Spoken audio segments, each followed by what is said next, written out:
The world of true wilderness often hides its intentions behind calm surfaces. A quiet morning can feel steady, predictable, almost welcoming, right until the cold air tightens. The heavy wind shifts, and something ancient begins to move beneath the trees. On November 7th, 2025, that shift waited in the rugged terrain of the Shantar Islands, a remote region where deep snow gathers early, where drifting flakes travel sideways in relentless gusts, and where silence holds its breath before anything goes wrong. The coastline stretched wide beneath dim light, its cliffs carved by centuries of storms. Heavy wind rolled in low waves along the granite walls, brushing against the narrow shoreline and carrying the faint scent of distant pine. The islands, raw and untouched, felt older than anything built by human hands. Rugged terrain rose sharply from the sea, covered in dense undergrowth that swayed with every gust. Every shifting branch, every echo rolling across stone, hinted at the power sleeping within this isolated landscape. 3 climbers moved steadily along the base of a towering cliff. Sergei Ivanov, Mika Petrov, and Julia Knitsva had trained for years on harsh routes, where cold air cut into the skin and thin ledges demanded absolute balance. They were accustomed to deep wilderness, to the steady patience required for long climbs, and to the quiet trust that binds a team on dangerous walls. Sergei led with the calm of someone who had guided countless expeditions. His breathing was steady, his steps deliberate, and his eyes constantly reading the rock. The cold wind brushed across his weathered jacket as he assessed the conditions, noting how the drifting flakes clung to the stone. Mail followed behind with methodical precision. Knots, anchors, rope systems. This was his world. Nothing rushed him. Nothing distracted him. He carried the weight of responsibility in every careful movement. Julia brought the spark, young, skilled, and eager to meet the rot before winter storms sealed it for the season. Her breath formed pale clouds in the cold air as she adjusted her gear, boots crunching over frost-kissed gravel. She carried both confidence and respect for the terrain, though the isolation of the islands pressed heavier than she expected. Their campsite sat a short distance away, barely visible among twisted brush and dark tree lines. The morning smelled of cold seawater and granite dust. Heavy silence wrapped around the cliff, disturbed only by the occasional call of distant birds cutting through the dim light. As they ascended the first pitch, the landscape shifted subtly. The wind began to strengthen, pushing through the trees with restless momentum. Branches creaked under the pressure. Loose gravel skittered down narrow cracks. The granite felt colder, more brittle beneath gloved hands. These were normal signs in wilderness climbing, but signs that tension was rising all the same. Far below them, hidden under dense undergrowth and heavy layers of shadow, a massive shape moved. Scent drifted through the cold air, faint at first, but unmistakable to a predator driven by hunger. Scraps left near the camp, sealed but still carrying the slightest trace of food, had traveled through the shifting wind. The forest canopy funneled the smell downward, pulling it across frozen ground where deep breaths followed its trail. The bear that caught the scent was large, even by Shantar's standards. A Russian grizzly in the late autumn season, weakened by a poor berry cycle and pushed into new paths by hunger. Heavy paws pressed through damp leaves, each step leaving deep impressions in the disturbed earth. Its fur brushed against branches that trembled in its passing. Breath steamed in long, deliberate pulses as it advanced with instinct-driven determination. Above, the climbers worked methodically. Sergei reached a narrow ledge, anchoring himself in place.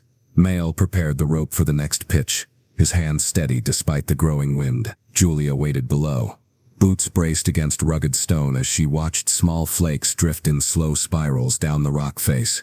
But something felt different. The air shifted, carrying a deeper cold. The cliff seemed to hold its breath, as if waiting. Julia felt it before she understood it. The subtle wrongness of silence stretching too far. The faint tremor of gravel shifting where no human stood. She looked down. At first, the undergrowth hid everything. Only shadows moved, blending with deep colors of forest soil. Then a shape rose from the darkness. Massive, heavy, unmistakably alive. A grizzly, its head lifting toward the cliff, eyes following the thin line of rope leading up to them. Cold air tightened around her ribs, breath trembling. She swallowed hard as the reality set in. The predator was too close, too strong, and too hungry. Panic rising quietly beneath her outward stillness. On the ledge above, Sergei paused. A lifetime in wilderness had taught him to read sound. One wrong echo, one shift of gravel, one unnatural silence, and danger revealed itself. He swung his climbing hammer against the rock, sharp rings cutting the heavy air. The sound bounced through the cliffside, an unfamiliar call meant to redirect attention away from Julia. Far below, the massive shape shifted. Heavy paws pressed into the slope. Deep breaths rose in slow, steady pulses. The predator had found them, and it was beginning to climb. As the wind strengthened, carrying drifting flakes in frantic spirals, the rugged wall of the Shantar Islands prepared for the moment when calm would break, when instinct would rise, and when granite hunger and human vulnerability would collide. A single movement from the bear marked the end of safety. The threat had begun its ascent. On the Shantar Islands, hunger does not move in a straight line. It circles, it waits, it tests the edges of silence and follows the faintest threads of scent through cold air, until the path narrows to a single, instinct-driven decision. The grizzly had been moving through the dense undergrowth, long before the climbers felt anything shift. Deep snow had not yet locked the land, but frost clung to frozen ground. Roots were hard, streams ran thin and icy, and the last of the berries had vanished weeks earlier. Restless hunger had been building for days. Now, with each deep breath, the bear drew in traces of human food carried by heavy wind across rugged terrain. The smell of scraps, sealed but not invisible to a predator, floated over shifting branches and along the base of the cliff. The animal followed it with deliberate steps, heavy paws quietly pressing through layers of decaying leaves. Each stride left disturbed earth in its wake, a faint narrative of movement that no one above could see. Its massive shape passed from shadow to shadow beneath dim light, filtered through crooked trees. Drifted needles and broken limbs brushed against its flanks. Muscles shifted under thick fur. Every few steps, the bear paused, head lifted, testing cold air again. Restless hunger pulled it onward with steady pressure. Above, the granite wall rose like a barrier between worlds. The climbers were anchored to this vertical face, secure in their gear, but unknowingly positioned along the line that hunger had chosen. Sergei stood on his narrow ledge, boots firm against rough stone. Mail remained slightly below him, setting the rope for the next section with patient, practiced movements. Julia, still at a lower height, clung to the rock with calm focus, eyes occasionally drifting across the horizon where drifting flakes began to thicken against the distant sea. She heard it before she saw it. Not a roar, not a dramatic crash, just a shift. Gravel sliding, a branch breaking where there should have been only heavy silence. The sound threaded through the wind, subtle but wrong. Her breath trembled, panic rising quietly beneath the surface, not yet visible in her movements but tightening around her chest. She glanced down. The undergrowth, dense and dark, hid everything at first. Then the forest seemed to split, and a shape rose from the slope, broad shoulders, thick neck, and a low, powerful head turning slowly toward the base of the rote. The grizzly stepped clear of the brush, its massive shape framed against uneven stone. Heavy paws pressed down on a narrow, natural shelf, sending small stones tumbling in quiet streams. From the bear's perspective, the world narrowed to scent and sound. The cold air carried clear signals, salt from the sea, dust from the granite, the faint metallic tang of climbing gear, and most important, food. The sealed bag of scraps near the rocks had seeped molecules into the wind. Each deep breath drew that thread closer, strengthening the connection between hunger and movement. The animal's eyes tracked the wall. The rope leading upward became a vertical path in its vision, a strange extension of scent and sound. Cloth, scraping rock, gear clinking softly, human breathing, mixing with heavy wind. The predator's mind was not filled with malice, only evaluation. Something was here, something that had brought food. It climbed. The slope beneath the cliff was steep, scattered with broken rock and patches of rooted soil. Deliberate steps carried the bear upward with surprising ease. Claws scraped rock in low, grinding sounds. Smaller stones shifted and slid, rolling toward the shoreline below. Each movement sent faint vibrations into the wall, subtle but real. Julia felt one of those tremors. Her heart pounding now, she stretched closer into the rock, fingers gripping a thin hold, fear tightening her muscles. She tried to keep her voice level as she called up to Sergei, but the cold air snatched pieces of her words away. Sergei didn't need details. Years in remote regions had trained him to respond first to tone, then to content. He heard the strain, the edge of panic rising, and something in the atmosphere around them confirmed it. The heavy wind sounded different against the trees, and the cliff behind him seemed to carry an extra weight of tension. He slammed his hammer into the rock. The sharp, ringing blows cut through heavy silence, echoing across the cliffside. The sound traveled down toward the predator, bouncing in hard metallic waves off granite. To the bear it became a new focal point, louder than the subtle trace of food, clearer than the scrape of cloth on stone. The animal lifted its head. Deep breaths pulsed in cold air as it shifted its weight to a higher ledge. Drifting flakes spun around its thick fur as it moved, the dim light washing its outline in muted gray. Restless hunger combined with sudden curiosity. It advanced toward the noise. The grizzly pushed onto a broader shelf that jutted out beneath the climber's vertical line. Heavy paws ground against rock, claws scraping with each forward push. Gravel erupted in small bursts under its weight. The structure of the cliff itself seemed to respond, sending faint shudders upward through the holds Sergei and Mael relied on. Julia watched, frozen. The predator was no longer a distant shape in the undergrowth. It was on the wall with them now, occupying the same vertical space. The distance between its position and theirs had shrunk into something measurable in rope lengths. Not in abstract fear. Her breath trembled harder. She knew grizzlies as ground predators, as threats in valleys, forests, camps. But seeing one this high, moving with such deliberate steps along uneven stone, shattered those assumptions. Fear clouding judgment. She misjudged a small adjustment of her boot. Loose grit slid beneath her foot, whispering down the granite. The bear heard that too. Its head turned sharply toward the sound. For a moment, it stared directly along the line where Julia clung. Deep breaths rolled through its chest, visible in the pale vapor that flowed from its muzzle. Heavy silence stretched between predator and climber, a brief suspended moment where neither moved. Then the wind rose. A gust swept in from the sea, stronger than before, carrying cold air across the wall in an unbroken sheet. Shifting branches below scraped against each other. Drifting flakes began to fall in thicker patterns, blurring edges of rock, softening the outlines of cliff and forest. The environment itself mirrored the rising tension, each element tightening like a knot. Mael felt the rope tremble as Julia adjusted her weight again.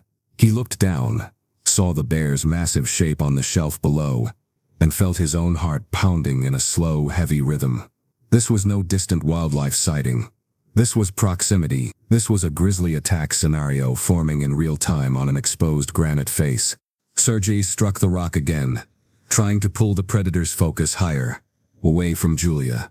The sound cracked through the air like distant gunfire, echoing over the remote region and rolling back in fading arcs. For the bear, what mattered was not the origin of the sound, but its intensity and position. Hunger calculated, instinct measured. The animal began to climb again. It rose toward Sergei's ledge, heavy paws seeking purchase on narrow edges, claws scraping stone, snow erupting from small pockets where moisture had collected and frozen overnight. Each sudden movement carried explosive force. Each shift of weight, sending small avalanches of dust and gravel sliding down toward the sea. The distance between man and predator shrank with every deliberate step. Below, Julia's world compressed into a narrow frame of rope stone and the dark shape moving above her. Her breath trembled so hard she could feel it in her fingers. Panic rising, she tried to steady her thoughts, to remember training, to trust the system. But fear tightening around her ribs made every decision slower, every move harder. The grizzly reached a position only a few body lengths away from Sergei. The cliff no longer separated predator and climber into separate worlds. They now shared the same ledge line, the same cold air, the same dim light. Contact was one movement away. Keep up. One heartbeat, the tension builds quietly, almost manageable. The next heartbeat, it breaks open with explosive force. On the granite wall of the Shantar Islands, that shift began the instant the grizzly's claws found purchase on the narrow ledge beneath Sergei. The calm, steady climb became a real survival story in a single violent breath. The cold air thickened. The heavy silence snapped apart. Everything moved at once. The bear surged upward, A sudden lunge. Explosive force. Stone cracking beneath its crushing weight. The entire wall vibrated. Loose gravel erupted down the slope in small avalanches. Dust burst from cracks as the predator hauled its massive shape toward Sergei's position with startling speed. Julia felt the vibration first. The rope trembled violently, jerking her sideways. Her boots skidded across a thin layer of grit. Her breath caught sharp, instinctive, as panic rose in a blinding wave. The cliff no longer felt solid beneath her. It felt alive, shifting, unpredictable. Mael shouted something upward, but wind and fear swallowed the words. He dug his crampons into the rock, fighting for stability as the rope snapped taut between them. Sergei had only seconds. The bear reached him with sudden force, its body slamming into the ledge. The impact cracked through the cliffside, echoing like thunder across the remote region. Sergei braced, gripping the rock with one hand while the other raised his hammer instinctively. But this close, tools meant for stone did little against a predator designed for raw power. A massive paw swept across him, claws scraping fabric, claws scraping skin, claws scraping rock. The strike hit with crushing weight. Sergei's body twisted from the ledge. Pain seared through his ribs, ripping a sharp, involuntary gasp from deep inside him. His hammer clattered down the cliff, bouncing in chaotic arcs, until it vanished into the forest far below. The Grizzly shifted, seeking better footing. Claws dug into the granite, tearing shallow grooves into stone. Each movement sent rocks sliding in frantic bursts. Snow trapped in cracks exploded outward as paws slammed down again. Julia saw Sergei's body jolt from the impact. Her breath trembled uncontrollably. Fear tightened around her chest, like icy rope. She reached upward instinctively, fingers shaking, but the rope connecting them jerked again, nearly flinging her from her stance. Mael reacted first. He descended quickly, too quickly, boots scraping, hands burning as rope slid through his gloves. His heart pounded so hard he heard it over the wind. He needed to reach Sergei before the next strike, but the bear had already shifted its attention. Sergei's hammering had pulled the predator upward. Now Sergei's injury kept it there. Restless hunger met sudden opportunity. The large grizzly leaned closer, deep breaths pumping steam into the cold air, only inches from Sergei's face. Sergei forced himself to remain still. Any movement could trigger a second explosive attack. He pressed his shoulder against the wall, fighting for balance. Pain radiated through his torso, sharp and hot, mixing with the cold air until the edges of his vision pulsed. Below, Julia tried to reposition her feet. Her hands shook violently. Fear clouded her next judgment. A small smear of dust under her boot shifted unexpectedly. Her foothold vanished. Her body dropped in a sudden jerk. The rope snapped downward. A short fall. A violent stop. She crashed against a lower shelf, the impact tearing the air from her lungs. Rocks sliding beneath her. Dust erupting around her. Her helmet struck stone with a dull crack. Her limbs folded awkwardly as she tumbled to a halt. Silence didn't return. It collapsed around her. Mael saw it happen. Shock flooding through him. He froze for half a second, breath trembling, heart pounding in a heavy, sickening rhythm. Julia lay motionless below, half hidden in a cloud of drifting flakes and scattered debris. The grizzly reacted to the movement instantly. Its head swung downward toward the falling shape, but Sergei's ragged breathing and blood scent clinging to the wind pulled its attention back upward. Hunger fought curiosity. For a moment the predator hesitated, claws scraping rock in slow, grinding arcs. Mael reached Sergei then, grabbing him with both hands to stabilize him. His legs shook. Adrenaline surged through him with dizzying force. He positioned himself between his mentor and the bear without thinking, only reacting to instinct older than training. The grizzly lunged again, a violent, short-range burst. Its shoulder slammed the ledge. Stone cracked. Snow burst from crevices. The entire section of wall shook under the impact. Sergei nearly slipped. Mael caught him, boots sliding dangerously close to the edge. Both men pressed low, trying to make their bodies as small as possible along the unstable ledge. The predator swiped again, claws carving fresh scars through the rock face. One strike missed Mael's shoulder by inches, shredding his pack instead. Supplies burst outward and spiraled down in chaotic arcs toward the sea. But the narrowness of the ledge worked against the bear. Its weight was too great. The stone shifted beneath it. The ledge tilted a fraction. The grizzly's balance faltered. For a single, frozen moment, predator and cliff calculated each other. Then the bear stepped backward instinctively, seeking firmer ground. Its massive shape dropped lower onto the wider shelf below where it could stabilize its weight. The attack broke its momentum. It hesitated, breathing hard, steam rising from its muzzle in thick clouds, claws flexing against the cold stone. Deep instincts warring between hunger and the sudden instability of the vertical terrain. Another gust of wind slammed against the face. Drifting flakes swirled violently. The cliff moaned under strain. The bear made its choice. It retreated, slowly at first, stepping sideways across shifting rocks, then with more decisive motion as it descended toward the lower brush. Gravel spilled behind it in small cascades. Heavy paws thudded along natural steps carved by centuries of erosion. Within seconds, its massive shape slipped back into the dark undergrowth, swallowed by dim light and dense vegetation. The attack was over, but the consequences were not. Sergei leaned heavily against the wall, breath trembling from pain and shock. Mail held him upright, hands shaking uncontrollably. Their rope hung slack between them, swaying gently in the wind. And Julia lay still on the lower shelf beneath drifting flakes, surrounded by the scattered debris of everything that had just collapsed. The danger had passed. The true aftermath was only beginning. When the grizzly finally vanished into the dim undergrowth, the world did not soften. The cliffside of the Shantar Islands fell into a deep, heavy silence, the kind that settles after violence, after breathless panic, after a moment when everything changes and nothing feels steady anymore. Cold air moved slowly across the granite wall, brushing over disturbed earth and scattered debris, carrying the bitter scent of stone and fear. Mail steadied himself first, though steady was only a word. His hands shook uncontrollably as he tightened his grip on Sergei, whose weight leaned heavily against the rock. Blood darkened the older man's jacket, seeping into layers beneath, spreading warmth in a place where everything else felt cold. Sergei's breaths were uneven, shallow, each one tight with the pain carved into his ribs.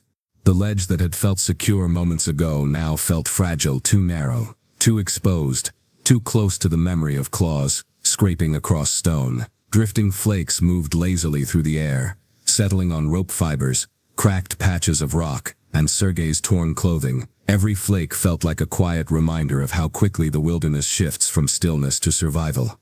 And then the reality hit them fully. Julia. Mail forced himself to look down. The lower shelf where she had fallen was no longer just part of the road. It had become a fixed point of horror, frozen beneath thin shadows and fading light. Julia lay motionless, half covered in dust and drifting flakes, her rope slack and lifeless beside her. The angle of her body, the unnatural stillness, the quiet around her, all of it pulled the breath from Mail's lungs. His heart pounded painfully inside his chest, panic rising again, but this time without motion, just a deep, crushing weight. Sergei followed his gaze. Even through pain, clarity cut through him like cold steel. He didn't need to speak. The silence between them carried the truth. A gust of heavy wind swept across the wall, pushing thin curtains of snow past Mail's face. It blurred his vision, or maybe that was the shock. But he blinked hard and forced himself into movement. He clipped into the rope system, checked his gear twice with trembling hands, and began the descent. The granite, which he had touched thousands of times without fear, now felt foreign beneath his gloves. Each foothold felt unstable. Each breath trembled. Cold air pressed tightly around him, making the descent feel longer, narrower, and heavier than it should have been. He reached the shelf. His boots landed softly beside Julia, the sound swallowed instantly by the cliff's silence. He knelt carefully, dread seeping into his bones. He placed a hand near her shoulder, not touching at first, as if touch would finalize something he wasn't ready to accept. But the stillness told him everything. No breath. No movement. No rise of her chest beneath the drifting flakes. Just silence holding its breath. Mail bowed his head. Shock settled slow and heavy, like the snow gathering on the ledge around them. Julia had been full of energy that morning. Her laughter had echoed against the rocks, bright, and confident. Now the same rocks felt cold and hollow, stripped of life by a fall that had given no second chance. Above, Sergei's vision blurred, not from drifting flakes, but from grief tightening his throat. Pain radiated through his ribs, sharp and insistent, but the emotional blow felt deeper. He pressed one hand against the wall to keep himself upright, feeling its cold firmness, as if the cliff itself mourned the life it had taken. Mail lifted the emergency beacon. His fingers barely worked. The switch felt impossibly small, impossibly heavy, but after a second try, the device clicked alive. A faint light blinked in the growing dimness, its signal crossing through deep snow, cold wind and rugged terrain in search of anyone who could reach them. Then came the waiting. Hours passed in slow, numb silence. Light faded until the cliff shifted into muted gray. Wind brushed softly across the stone, carrying flakes that settled onto Julia's still form and into the cuts along Sergei's ribs. Mail refused to leave her side. He sat with knees drawn close, staring at the drifting flakes landing on her jacket. His breath trembled. His body shook from cold shock and grief colliding in painful waves. Sergei's condition worsened. Every movement sent burning pain across his side, but he remained awake, forcing himself to stay aware. His mind drifted through the events in fragments. The sudden lunge, the crushing weight, the world shaking under the bear's paws, Julia's slip, and then nothing but heavy wind. Rescue teams finally appeared as thin silhouettes against the horizon. Rope lines swung in slow arcs as trained hands worked their way up the damaged wall. Voices rose, quiet, professional, echoing against the granite in a way that reminded Mail of normal life, of people, of help. But the sound didn't lighten anything. When the rescuers reached Julia, their movements slowed, even without words, even without details. Everyone felt the truth the instant they saw her. Fading light outlined her in a pale glow, drifting flakes gathering at her edges, as if the wilderness itself was closing around her.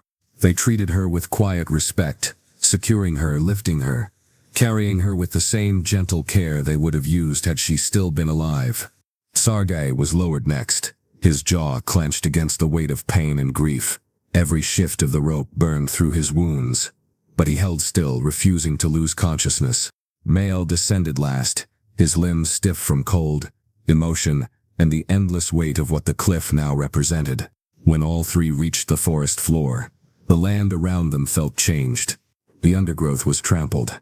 Claw marks carved long, harsh lines into the rock. Snow was disturbed in wide patches where stones had shattered. Scattered debris marked the path of fear and struggle. The wilderness had recorded everything. The region was no longer just a remote climbing site.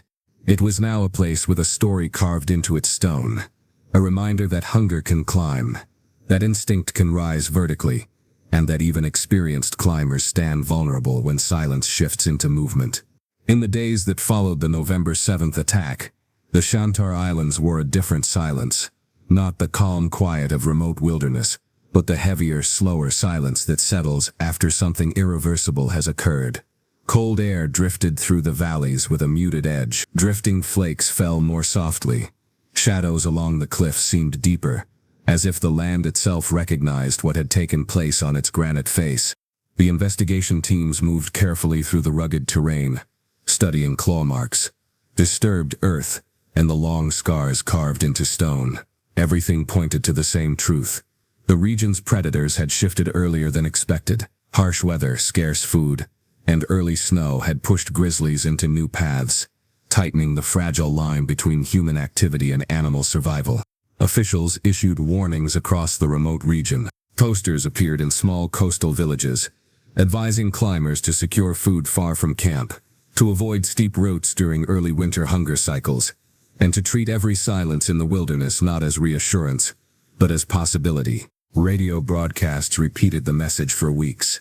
This season's behavior is unpredictable.